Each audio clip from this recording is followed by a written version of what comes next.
Welcome to Luca and Miguel. Enjoy the video. You start by making sure the device is awake and unlocked. Low battery can disrupt settings changes. Next, open settings and use the search bar if needed to jump to sound, vibration, or haptics. This saves time.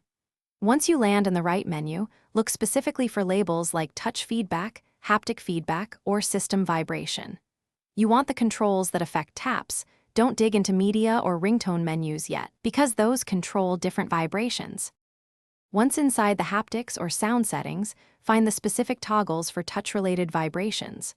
Turn off touch feedback, keyboard vibration, dial pad vibration, and any labeled vibrate on tap. This stops the short pulses when you press the screen. On some Android skins, you'll need to expand advanced or system feedback to reveal all switches.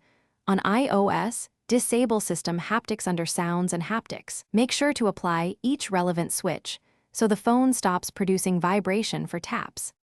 Now test by tapping keys, toggles, and notifications. You should feel no tap vibration. If the change didn't take effect, restart the device to force settings to reload. Make sure third-party apps haven't re-enabled haptics. Open suspect apps and check in-app settings. If vibration persists, inspect accessibility options and vibration intensity in system settings. Boot to safe mode to isolate app causes. One key troubleshooting tip: remove cases or mounts that can amplify small motor buzzes before assuming the phone still vibrates. Thanks for watching and please subscribe.